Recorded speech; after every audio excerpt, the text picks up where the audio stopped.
Welcome to Maheshan IAS. Your rank is our responsibility. जय हिंद दोस्तों, today we are going to discuss the most important topic of the day, that is Trump ने Zelensky को डांटा है और Trump ने क्लियर कह दिया जेलेंस्की को कि ये जो पुतिन है ये तुम्हें बर्बाद कर देगा, ये पुतिन जो है ये तुम्हें निस्तानाबूद कर देगा, ये तुम्हें खत्म कर देगा। और ऐसा ट्रंप ने क्यों कहा? आप सभी जानते होंगे कि यूक्रेन और रशिया के बीच में बहुत ही लंबे समय से विवाद चल रहा है और इसका कारण है एक ही ऑर्गेनाइजेशन और उसका नाम है नाटो। और नाटो को कौन बैकअप दे रहा है, नाटो को कौन बैक कर रहा है, ये आपको अच्छे से इसकी बात की जानकारी होगी। आज के इस लेक्चर में, आज के इस वीडियो में यही समझने वाले हैं कि क्या जेलेंस्की ने, जो कि लंबे समय से संघर्ष कर रहा है किसके खिलाफ, व्लादिमीर पुतिन के खिलाफ, वो क्या व्लादिमीर पुतिन के आगे सरेंडर कर देगा? आज की इस वीडियो में यही जानेंगे और साथ ही साथ ये भी जानेंगे कि क्या ट्रंप ने सच में जो इजराइल और गाजा के बीच में, इजराइल और पैलेस्टाइन के बीच में जो सीज फायर कराया था, क्या वो सच में सीज फायर हो गया है? और ये नया जो मुद्दा है ईरान का क्या मुद्दा है नया, न्यूक्लियर से रिलेटेड, न्यूक्लियर वेपन से रिलेटेड, ये क्या मुद्दा है? यानी कि 3 न्यूज को हम लोग आज की क्लास में कवर करने वाले। ध्यान से देखना अंत तक वीडियो को, सारी चीजें आपको क्लियर हो जाएंगी। सबसे पहले खबर क्या है? खबर ये है that Putin will destroy you, map toss temper flared, how Trump Zelensky tense White House meeting unfolded. Actually होता क्या है कि जेलेंस्की साहब गए हुए थे ट्रम्प साहब से मिलने, कहां पे? व्हाइट हाउस में। और व्हाइट हाउस में जब जाते हैं तो वही बात है, पुरानी बात को हर बात वही रिपीट करते हुए कि भाई ये जो पुतिन है ये हमें खत्म कर देगा, ये हमारे बाउंड्री को छीन रहा है, ये हमारे बॉर्डर को डिस्ट्रॉय कर रहा है, ये हमारे लोगों को मार रहा है। और ये सुनकर जो है ट्रम्प साहब गुस्सा हो जाते हैं और ट्रम्प साहब जो है क्या कर देते हैं, सीधे बोल देते हैं कि भाई ये सब चीजें बार बार तुम्हें मत बताया करो। और जो मैप था, जिस मैप को ये दिखा रहा था जेलेंस्की, उसको वो फेंक देते हैं। President Donald Trump reportedly urged Ukrainian president Vladimir Zelensky to accept Vladimir Putin terms to end the war. देखो, दो पार्टी जब वॉर करती है, दो पार्टी जब बीच में क्या करती है, वॉर करती है, तो एक को थोड़ा नीचे जाना पड़ता है और एक जब तक नीचे जाता नहीं है तब तक वॉर में किसी भी तरीके का जो है क्या एग्रीमेंट नहीं होता, या फिर किसी भी तरह का डिस्प्यूट जो है दोनों पार्टी के बीच में जो है वो रिजॉल्व नहीं होता जब तक एक पार्टी जो है थोड़ा नीचे नहीं जाता, या फिर दोनों जो पार्टी है वो काफी स्ट्रांग ना हो या एक बराबर ना हो। यहां पे केस में हम लोग क्या देखते हैं यूक्रेन और रशिया के केस में, कि यहां पे यूक्रेन जो है वो रशिया के कंपैरिजन में काफी वीक है। लेकिन चूंकि यूक्रेन को सपोर्ट मिल रहा है कहां से, ये जो हमारे यूरोपियन कंट्रीज है वहां से, और ये जो हमारा यूएसए है यहां से चूंकि सपोर्ट मिल रहा है, इसलिए यूक्रेन जो है लंबे समय तक इनसे लड़ने में कामयाब रहा है। किससे? रशिया से। नहीं तो रशिया के खिलाफ जो है लंबे समय तक यूक्रेन खड़ा नहीं रह पाता। रशिया के खिलाफ अगर यूक्रेन लंबे समय तक खड़ा है तो इसके पीछे एकमात्र रीजन है यूरोप के कंट्रीज और हमारा यूनाइटेड स्टेट्स ऑफ अमेरिका। नहीं तो देखो, रशिया जितना पावरफुल कंट्री है उसके सामने जो है यूक्रेन टिक नहीं सकता है। इसीलिए कहा गया ट्रंप की तरफ से कि यूक्रेन तुम जो है क्या करो, जो भी टर्म्स एंड कंडीशन रशिया ने लगाए हैं उसको तुम एक्सेप्ट कर लो और जल्द से जल्द इस वॉर को खत्म करते हैं। Trump warned Zelensky off complete destruction of if Ukraine refuse reportedly quoting that Russia would destroy Ukraine. Simple सी बात है, जो हमने देखा पैलेस्टाइन और इजराइल के केस में, पैलेस्टाइन और इजराइल के केस में क्या कहा ट्रंप ने, सिंपली सा ये एक ऑर्डर दिया किसको, हमास को, कि अगर हमास डिसआर्मामेंट नहीं करता है, यानी कि वो अपने जो आर्म्स उसके पास है उसको छोड़ता नहीं है, और जिस तरीके से इजराइल पे उसने अटैक किया, उस इजराइल पे अटैक करने की चीजों को वो छोड़ता नहीं है, तब तक जो है किसी तरीके का सीज फायर नहीं हो सकता। और सीज फायर में एक टर्म्स एंड कंडीशन यही भी था कि हमास किसी भी तरह का कोई भी अटैक इजराइल के खिलाफ नहीं करेगा।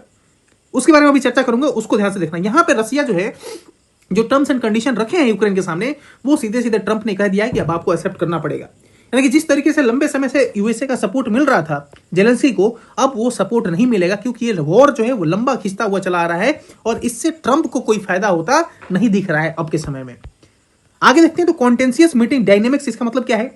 Trump's action, president Trump reportedly discarded battlefield maps and इक्विक Russian talking points during the discussion. ठीक है, वही जो डिस्कशन हुआ इनके बीच में, जहां पे मीटिंग हो रही थी व्हाइट हाउस में, तो वही चीज यहां पे लिखा हुआ है।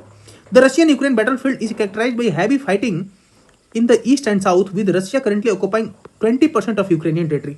अब आप सबको पता है कि यहाँ पे मैंने क्लियर पहले ही कर दिया कि रशिया के पास जो है वो यूक्रेन का 20% टेरिटरी है, तो सीधे सीधे जो रशिया की जो सोवरेनिटी है, रशिया की जो संप्रभुता है, उसको जो है ठेस पहुंचाने की कोशिश की गई है रशिया की तरफ से। लेकिन जब दो कंट्री आपस में वॉर करेंगे तो जाहिर सी बात है, एक जब एडवांटेजियस पोजीशन पे है, एक जब पावरफुल है, तो दूसरे की टेरिटरी को कैप्चर करेगा। ये सारे जो टेरिटरी आप देख रहे हैं, ये सारे ये जो कलर में है, ये सबको कैप्चर कर लिया है किसने? रशिया ने। और किसकी टेरिटरी है? यूक्रेन की टेरिटरी है।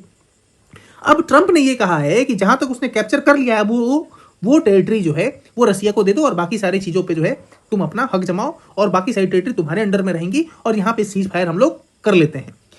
जो टॉमहॉक मिसाइल की बात हो रही थी लंबे समय से कि टॉमहॉक मिसाइल जो है पुतिन के खिलाफ ट्रंप जो है वो देने वाला है, किसको? जेलेंस्की को देने वाला है। लेकिन ट्रंप से जब बातचीत होती है पुतिन की, तो इन दोनों के बीच में जब एक बार बातचीत हो जाती है फोन कॉल पे, उसके बाद ये डिसाइड किया जाता है कि टॉमहॉक मिसाइल जो है वो जेलेंस्की को नहीं दिया जाएगा। एक बार टॉमहॉक मिसाइल का अगर रेंज आपको पता होगा तो लगभग 2500 किलोमीटर का जो है टॉमहॉक का रेंज है। और एक बार टॉमहॉक मिसाइल जब यूक्रेन को दे दिया जाएगा तो मॉस्को जो है, जो कि कैपिटल है, मॉस्को जो है वो डायरेक्ट रेंज में आ जाएगा, किसके? टॉमहॉक मिसाइल के। और शायद यही कारण था कि यहाँ पे ट्रंप ने जो है वो पुतिन से पंगा ना लेने का सोचा और टॉमहॉक मिसाइल जो है देने से मना कर दिया। President Trump ultimately decline to supply Ukrainian with long range missile following the intense disagreement. और आप सबको पता होगा कि रशिया और यूक्रेन के बीच में समझौता करने के लिए ट्रंप ने बहुत कोशिश की। और यहाँ पे जो ये पिक्चर है आपने देखा होगा अलास्का 2025 में जब ट्रंप और पुतिन मिले थे, और वहां पे भी यही कोशिश थी कि कैसे यूक्रेन और रशिया के बीच के वॉर को रोका जाए। लेकिन ये जो मीटिंग थी वो पूरी तरीके से फेल हो गई, क्योंकि मीटिंग के अगले दिन ही रशिया ने अटैक किया यूक्रेन पे। और शायद यही कारण था कि ट्रंप ने यहां पे सीधे सीधे मना कर दिया कि जो भी लॉन्ग रेंज मिसाइल्स हैं वो यूक्रेन को नहीं दिया जाएगा यूएसए की तरफ से। हाँ, अगर आप डिफेंस के लिए, खुद को बचाने के लिए अगर आप कोई मिसाइल या फिर कोई भी चीजों का इस्तेमाल करना चाहते हैं, कोई भी इक्विपमेंट्स का, कोई भी किसी भी तरह का वेपन का, वो यूएसए देने के लिए रेडी है। लेकिन लॉन्ग रेंज मिसाइल देने के लिए सीधे मना कर दिया है रशिया के खिलाफ अमेरिका ने।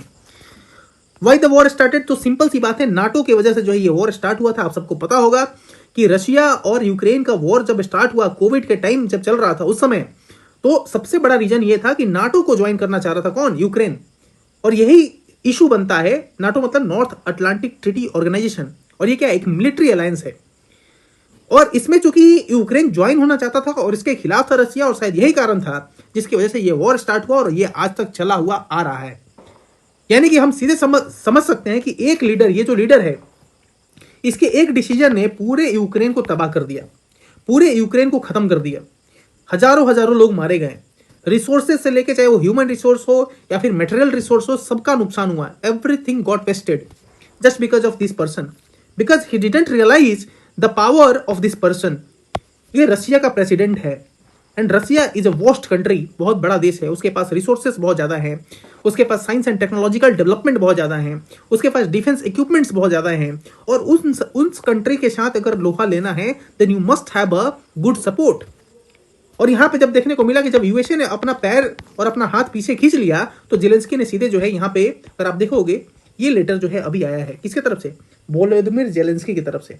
और वोलोदिमीर जेलेंस्की ने इस लेटर में सिंपल सा यही बात की है कि अब हम लोग पीस की तरफ जाएंगे, अब हम शांति की तरफ जाएंगे, क्योंकि जो पीपल हैं यूक्रेन के वो शांति चाहते हैं। अरे भाई, तुमको 3 साल में नहीं समझ में आया? तुम इतने लंबे समय से लड़के पूरे यूक्रेन को तुमने तबाह कर दिया, पूरे यूक्रेन को तुमने खत्म कर दिया, एंड लास्टली बात किसी कर रहे हो? तुम पीस की बात कर रहे हो। तुम बात कर रहे हो कि सारे दुनिया के जितने भी कंट्रीज हैं वो सारे साथ में आए। जैसे कि हमने देखा सलमान अल शेख में, जहां पे जो है पैलेस्टाइन और इजराइल के बीच में जो समझौता हुआ, पीस डील हुआ, उसी तरीके का पीस डील जो है अब वोलोदिमीर जेलेंस्की भी चाह रहा है। ये क्या बताता है? ये बताता है कि जिस तरीके का काम ट्रंप करना चाहता था पुतिन के साथ मिलके, वो तो नहीं हो पाया, लेकिन अल्टीमेटली अब जब जेलेंस्की ने सरेंडर कर दिया है तो हो सकता है आने वाले समय में हमें वॉर जो था हमारा यूक्रेन और रशिया का, वो खत्म हुआ दिखता होगा।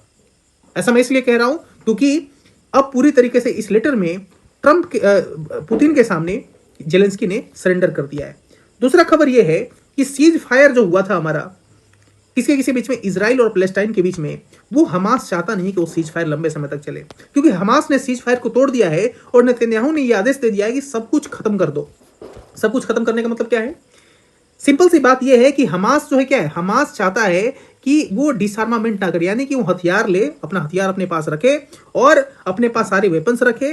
वो क्या करे? वो अटैक करते रहे। किसके खिलाफ? इजराइल के खिलाफ। Israel launched a massive wave of air strike against Hamas target across the Gaza strip after accusing the group of a blatant violation of the ceasefire. और जाहिर सी बात है कि तुम छेड़ोगे तो वो जो इजराइल है वो तुमको छोड़ेगा नहीं। और साफ होता हुआ यहाँ पे दिख रहा है, जब हमास ने सीज फायर का वायलेशन किया तो इजराइल ने भी एयर स्ट्राइक कर दिया, और एयर स्ट्राइक करके ये बता दिया कि इजराइल डिफेंस फोर्सेस जो है वो तुम्हारे छेड़ने का जवाब देने के लिए तैयार हैं। Israel reported that terrorist had fired an anti tank missile and gun fire towards IDF troops. अब देखो, आईडीएफ ट्रूप्स यानी कि इजराइल डिफेंस फोर्सेस के ऊपर जो है फायरिंग की जा रही है। किसकी तरफ से? हमास की तरफ से। तो इसका जवाब तो देना पड़ेगा।